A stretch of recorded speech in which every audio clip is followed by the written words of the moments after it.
خب دوستان عزیزم، یکی از برده ها رو من آموزش میدم. تمام برده ها از یک قانون پیروی میکنن. اینجا مثلا تعداد مدل هاشو مینویسه، 61 مدل داره، بعد توضیح میده که مثلا کدوما ترند شده. قیمتش این بالا میزنه، معمولا به یورو پوند هستش. این برده ها اساسا زادگاهشون در آلمان هست، بعد توی انگلستان میره. من میدونم که ترکیه هم دقیقا همین رو کپی میکنه میده بیرون. ببینید توضیحات اولش رو که هیچی، مدلاش کلا اول صفحه مدلا رو میزنه. بعد نکته بسیار بسیار مهمی که مثلا اینجا که 4 تا دایره داره، به این شکل 4 تا دایره داره، میگه که اینجا سخت‌تره تو 4 تا. ولی وقتی که شلوارش رو اگه نگاه کنیم 2 تا دایره داره، مثلا ساده است. بعضی از مدل ها مثلا 2 تایی، 4 تایی، 3 تایی، هر کدوم به تناسب اون نوع زمانی که میبره و نوع برشش یه مقدار سخت‌تر هستش. بعد از اینکه مدل رو کلی اینجا نشون میده، مثلا اگه من بخوام این مدل رو نگاه کنین، اگر بخوام این مدل رو انتخاب کنم، این کنارش عددش 101 عددش، مدلش این هست. 4 تا دایره داره، دایره قرمز یعنی که این زمان میبره. همونطور که از شکلش پیداست یقه داره، این بارش یوکو داره، مچش به این حالت پل و مچ داره، کمر، جیب، آستر. اینا دلیل بر اینه که این مدل زیاد کار میبره. بعد میایم این قسمت مدل ها همینطور هست، اینم که الگوهای داخلش هست، به اینم میرسم. اینجا این قسمت نشون میده که مثلا اوریب پارچه از این راستای پارچه از بافلش، یا مثلا این یک قسمت جلو، اینم یک، این دوتا باید با هم دیگه چفت بشن، کاملا به هم دیگه وصل بشن. طریقه کپی کردنش رو من الان میگم. مثلا این همون آیی ماست که اینجا هم آییشو زده که این دوتا با هم دیگه باید وصل بشه. علامت جا دکمه است، علامت دکمه است. به هر حال این قسمت ها هر کدوم شکل مشخصش رو نشون میده. الگوی کاملش رو اینجا نشون بده. مثلا من همون مدلی که الان براتون نشون دادم این هستش که 4 تا 101 4 تا. میگه که اگه اینجا رو دقت کنید، میگه که از ببینید، میگه که سایزش از این مدل سایزش از 36 تا 44، پیجش هم 9، صفحه 9 این مدل رو نشون داده. ببینید من همین الان نشونتون دادم. این صفحه 9 اینجا، این صفحه 9 هستش که این مدل رو نشون داده. بعد میاد میگه که 101 رو مثلا میتونید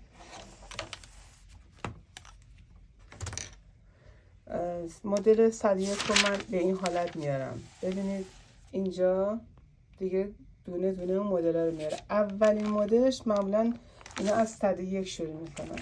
اونا میگن مانتو دیگه. دقیقا ما به لباسایی که بیرون میپوشیم میگیم مانتو، الهام گرفته از همین کلمه است که از کشور خارجی. دقیقا متراژشون بهمون گفته که 3 متر و 75 سانت پارچه میخواد برای سایزهای مختلف. بعد میگه که پارچه گاباردین میخواد و آستریش رو توضیح داده. تمام نکاتی که اینجا شما فکر میکنید نیاز داره تو دوخت کاملا اینجا برامون توضیح داده. شکل نهایی الگوهاش اینجاست و این دقیقا این بالا میگه که از مثلا شماره یا خب الگوها، این شیت ها یا الگوهای بردا 8 تا صفحه داره، 8 تا صفحه داره که میشه A B C D E F G H. این 8 تا صفحه داره. الگوی ما تو کدوم صفحه است؟ توی صفحه F. این چون خود کلا این آلمانی هستش، یه مقدار ممکن حالا شما تو ترجمهش مثلا عکس زوم کنید بگین خب این اون انگلیسی نیستش، بله این آلمانیه، ولی خب بعضی حروفاش اینا مشترکه دیگه، چون اینا بین المللی درست میشه.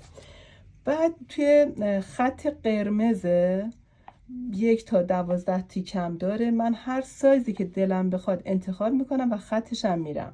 پس چی شد؟ صفحه F، خطم قرمز، سایزم هر سایزی که دلم بخواد، مثلا من سایزم 44 اینجا باید پیدا کنم.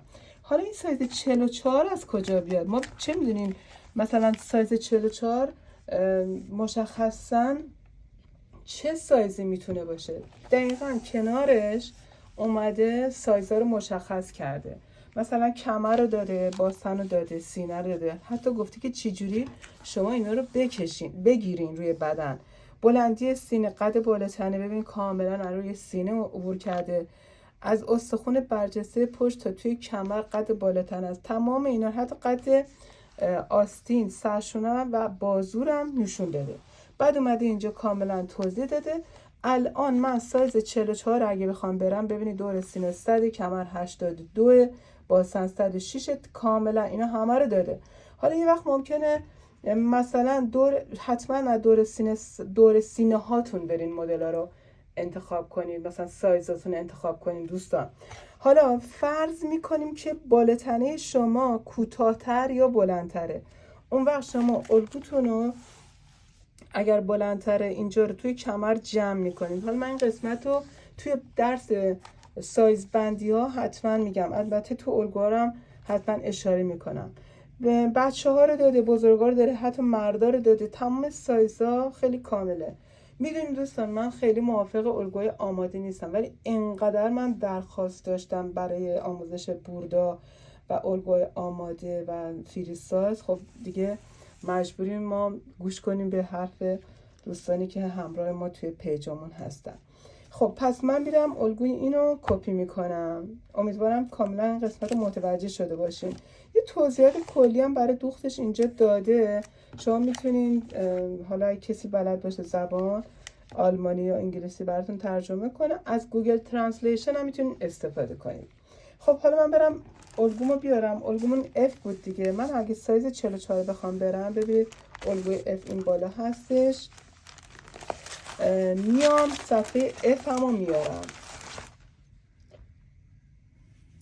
صفحه F همو میارم، کاملا روی تاهاش باید بریم، حتما از کاغذ پوستی باید استفاده کنیم، روش بندازین. بعضی وقتا دوستان رولت میکنن، رولت الگو رو خراب میکنه. من اینو باز میکنم، به مطلب برمیگردم.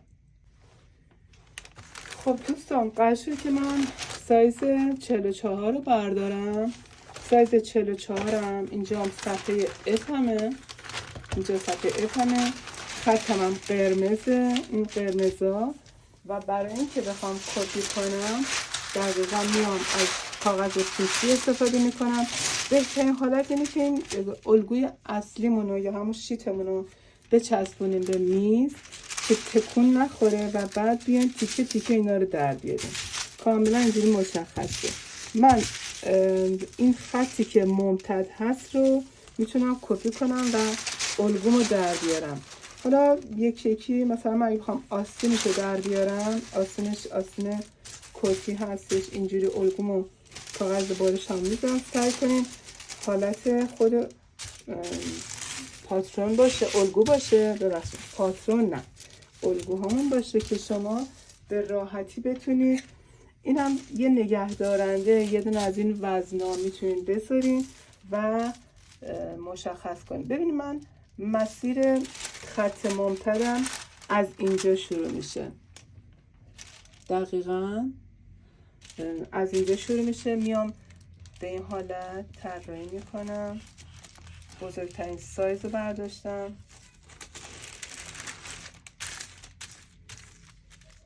به این شکل.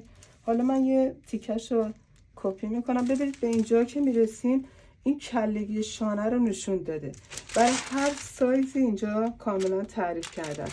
این خط راستاست که کاملا مشخص کرده، بعد دقیقا اینجا یه دونه دایره گذاشته و اینجا هم این دایره نشان دهنده مال جلوه.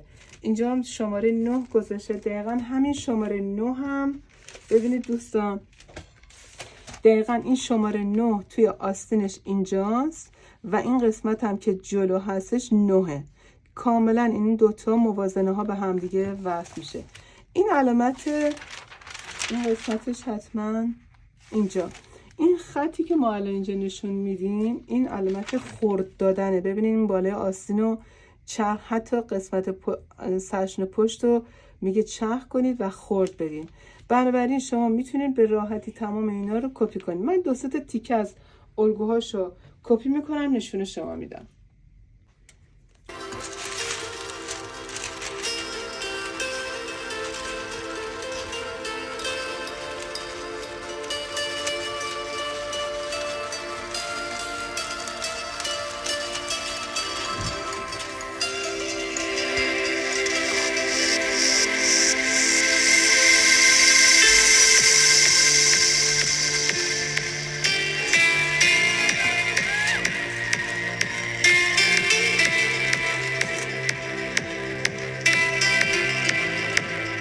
خب دوستان، من چند تا تیکه از این الگو رو کپی کردم. آستین، چون اینا 2 تا تیکه آستین 2 تیکه کت دیگه برداشتم و کپی برداشتم. قسمت جلوشم یه قسمتش رو برداشتم. نگاه کنید این 9 شماره 9 دقیقا روی 9 اینجا علامت موازنه هاشو داره، آدرس داده به ما. 9 روی 9 قرار میگیره. کلگیش هم که مشخصه، کلگیش هم کاملا با علامت مشخص کرده و شما به راحتی کمرش و موازنه هاشو داده، به راحتی شما میتونید این الگوها رو در بیارید. اگر قدش بلنده شما میتونید این بخش رو توی این سایز یک مقدار کوتاه کنید. معمولا اینا روی سایز بلنده، فکر نمی کنم که مثلا بلندتر از آلمانیا تو ایران به ندرت کم میشه، چون ژنشون درسته آریایی هستن، ولی به هر حال به خاطر تغذیهشون قبول کنین که ما زنهای ایرانی یه مقدار نسبت به نژادمون کوتاه‌تر هستیم. بچه‌های اروپایی قدشون بلندتره، حالا به خاطر آب و هوا و تغذیه. ببینید نکته بسیار مهمی که میخواستم بهتون بگم، این خود بوردا سایز بندیه دیگه، یعنی شما چندین سایز رو میتونید این مدل ها انتخاب کنید. یکی از نکات باز بسیار مهم اینه که شما بعد از اینکه الگوتون رو دروردین، دور بازوتون از این بخش کاملا اندازه گیری کنید و با بازوی خودتون حتما چک بکنید. اگر احیانا بازوتون بزرگتر از این الگو بود، از این بغل اضافه کنید. چرا میگم از این بغل اضافه کنید؟ چون دیگه این مدل ما سایز بزرگتر نداره. من بزرگترین سایز رو برداشتم، ولی اگر کنترل کردین دیدین بازوتون بزرگتره، همین مدل رو برین سایز کوچیکترش، یه سایز کوچیکترش رو بردارین. امیدوارم بهره لازم رو برده باشین. باز هم میگم دوستان عزیزم، بوردا برای کسایی که الگوی اصلی و الگوی مادر رو بلد نیستن در بیارن و من واقعا ناراحتم از اینکه دوستان تن نمیدن به اینکه بیان الگو رو بردارن. اما میتونه کسایی که خیاطی بلد باشن میتونه اینا بهش کمک بکنه. اولا تو متراژ پارچه و مدلایی که اینجا زده ممکنه مثلا شما این مدل رو نتونید طراحی کنین، این میتونه بیاد اینجا کمکتون کنه. ببین مثلا همین کته رو اینجا زده، در چند مدل زده، 4 تا هم علامت دایره داره، یعنی که شما یه الگوی مدل سخت رو دارین. بعد صفحه شمارش 125، پیجش هم 32 بوده هم 23 بوده. من الان 125 برم پیدا کنم. ببینید اینا میتونه در این فقره ها بهتون کمک بکنه. ببینید مثلا الگوش رو اگر شما مشکل داشته باشین، به راحتی میتونین الگوش رو ببینید چجوری در بردن. از درس نمیده، فقط نگاه کنید میتونید طراحی کنید. پایه الگو رو به همه پیشنهاد میکنم که بیاین یاد بگیرید، حتی اگر میخواین از بوردا استفاده کنید، ولی بوردا میتونه کمکتون کنه برای مدل سازی.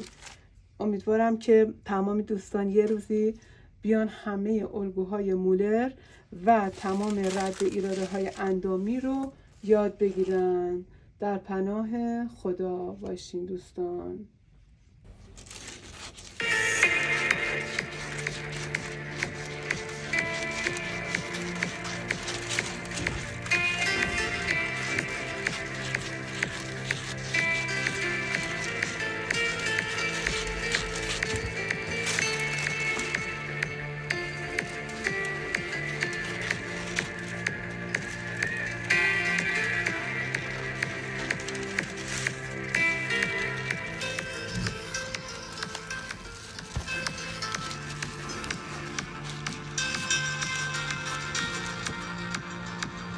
خب دوستان برای تکمیل صحبت هم در مورد استیک اینجا باید بهتون بگم که ببینید من توی توضیح قبلیم اینو فقط توضیح دادم، فراموش کردم که بگم دوستان اینم زیر آستین باید بچسبونید به هم دیگه، اینم خودش عدد 7 داره.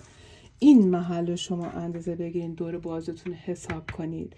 اگر بازوی شما کوچیکتر بود کاری به این نداشته باشین، برین 2 مرتبه سایز پایینیه رو کپی کنید. ولی اگر دور بازوی شما احیانا بزرگتر بود بیاین اینجا کاغذ بچسبونید روی این قسمتی که کپی کردیم به این حالت.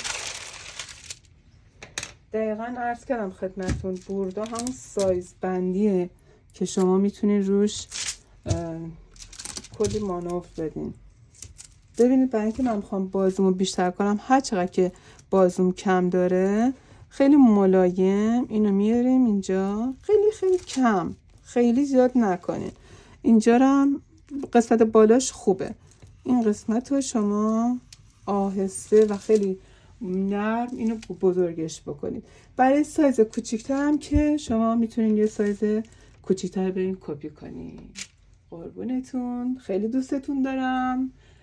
برای درس بعدی انشالله در خدمتون هستم.